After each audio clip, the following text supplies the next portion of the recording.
parte, el sistema educativo dentro del virreinato va a ser un sistema clasista o elitista, porque va a estar diferenciado sobre todo en estas dos repúblicas, ¿verdad? República de Españoles y República de Indios.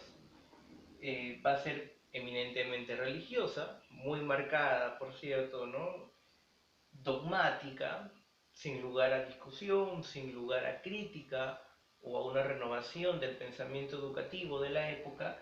Y también no olvidemos que una de sus principales características es la de ser memorista. Para eso se instauraron colegios, colegios básicos, ¿no? Colegios superiores y también las universidades. Y dentro de los colegios, justamente para afianzar esta división, se hace o se marca una diferencia entre colegios para criollos y colegios para los hijos de indios nobles o los llamados caciques. Dentro de los colegios más importantes está pues el Colegio del Príncipe en Lima y el Colegio San Francisco de Borja en el Cusco. Hay que mencionar que muchos de estos colegios fueron fusionados tras la expulsión de los jesuitas, que es una de las consecuencias de las reformas borbónicas, y se crea por decreto, ¿no? Justamente el llamado Real Convictorio de San Carlos en el año 1770, que ya existía de por sí, pero como ambientes para lo que vendría a ser la Universidad Nacional Mayor de San Marcos, pero que adquiere, digamos, un carácter especial cuando los jesuitas son expulsados de territorio peruano y en general de todo territorio americano y las colonias, ¿no? El Convictorio de San Carlos va a ser un foco importante no solamente en esta época, sino en la parte final de lo que vendría a ser el virreinato peruano, porque es el lugar, o son los claustros en todo caso, en donde se forjan los principales líderes, digamos, ¿no? Separatistas o aquellos que buscaron desde temprana edad y de una manera ideológica sustentar la separación del territorio peruano de lo que viene a ser el dominio o el yugo del imperio español. Entonces, ojo aquí con el Real Convictorio de San Carlos, que ya es creado en esta época, sobre todo en un momento especial, en un momento problemático, que va a ser justamente la expulsión de los jesuitas, que siempre fue una de las, o fue la única orden religiosa de las tantas que hubo o que hay en el Perú, que abogó por una igualdad, por la educación y por la superación de esta clase indígena que fue oprimida, dándole un papel fundamental en la toma de decisiones y en la recuperación, en todo caso, y en el ser insertados ya en este mundo pues occidental. No olvidemos también que la primera universidad creada en territorio americano es justamente la Universidad Nacional Mayor de San Marcos, que fue creada en el año 1551, ¿no? En torno al periodismo, tenemos la Gaceta del Gobierno de Lima, que es considerada como el primer periódico oficial dentro de la colonia, la Minerva peruana, el verdadero peruano. En sus inicios, por decirlo así, el periodismo colonial está marcado, controlado, ¿no? Con un carácter realista, es decir, a favor de España. Sin embargo, poco a poco empiezan a aparecer más publicaciones, muchas de ellas anónimas, porque recuerda que no podías atentar directamente contra los principios, ¿no? Que regían este sistema colonial. Aparece, por ejemplo, revistas, ¿no? Y semanarios como el Mercurio Peruano, por ejemplo, en donde se plantea el tema de la identidad nacional, ¿no? Ya hay digamos, hay un germen, en todo caso, hay un inicio en donde se plantea el tema de la nacionalidad netamente americana, separado de lo que vendría a ser pues la metrópoli española, ¿no?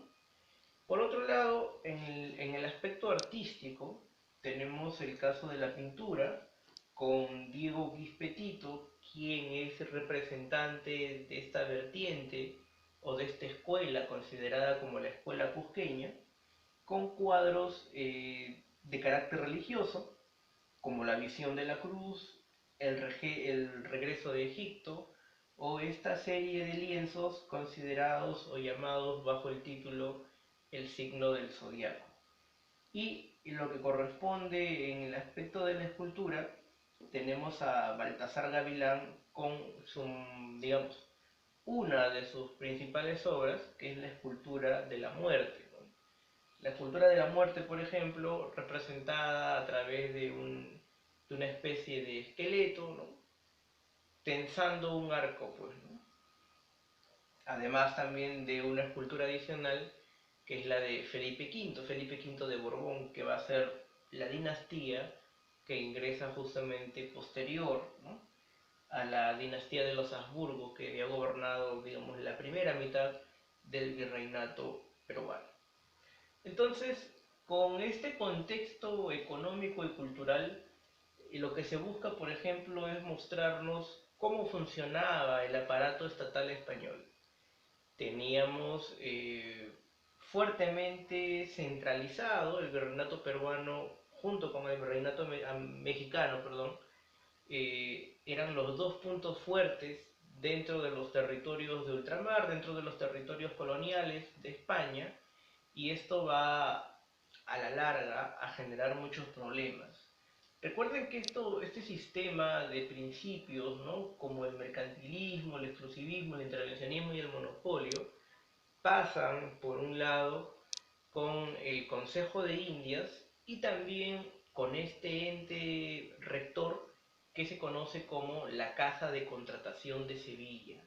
La Casa de Contratación de Sevilla va a ser muy importante para los intereses españoles y sobre todo para esta región, el puerto de Sevilla. Posteriormente pasa o cambia de sede en el puerto de Cádiz, dándole justamente, digamos, el privilegio a esta ciudad, pero sobre todo le va a dar privilegio en territorio americano a los puertos del Callao y de Veracruz. ¿Y esto qué va a generar? Va a generar rencillas, va a generar una concentración innecesaria del poder, concentración que, digamos, va a ser cambiada, va a ser modificada con las llamadas reformas borbónicas, ¿no? Entonces, estos principios se vuelven obsoletos con el correr del tiempo. ¿Cuáles son, digamos, los peligros a los cuales se enfrenta España frente al desarrollo económico con este tipo de principios? Número uno, que el desarrollo de la industria es prácticamente nulo, no hay un desarrollo industrial porque se acostumbra o se mal acostumbra a desarrollar, digamos, ¿no?, o a vivir netamente de los ingresos por los metales preciosos. Y solamente lo que hace es extraer el metal, hacer el gran traslado protegido por el sistema de flotas y galeones, eh, para cubrir o para solventar deudas. Es una guerra de desgaste, va a tener múltiples guerras de fronteras por el lado italiano, por el lado holandés, constantemente enfrentamientos o, digamos, ¿no?, roces con los piratas, los corsarios, ¿no?, ingleses y holandeses, que lo va a desgastar constantemente, y desde el punto de vista comercial, su monopolio, su exclusivismo, lo va, digamos, ¿no?, a desgastar lo que vendría a ser el contrabando. Entonces, esta serie de principios sostenidos en parte por los impuestos, la mitad, por un lado, no va a ser suficiente. Va a llegar el momento en que es más lo que se pierde, es más lo que se gasta que lo que ingresa. Hay un decaimiento natural, evidentemente. El mismo sistema educativo entra en crisis, como su misma característica nos brindaba, ¿no? Era dogmática y memorista. Y este modelo, este esquema, va a ser principalmente, pues, digamos, la ruina, ¿no?, del modelo español. Y entonces vamos a encontrar que finalmente este modelo llega a un punto de inflexión en donde ya empieza a haber carencias incluso dentro de la metrópoli española. Y al haber carencias empiezan también a darse los reclamos, ¿no?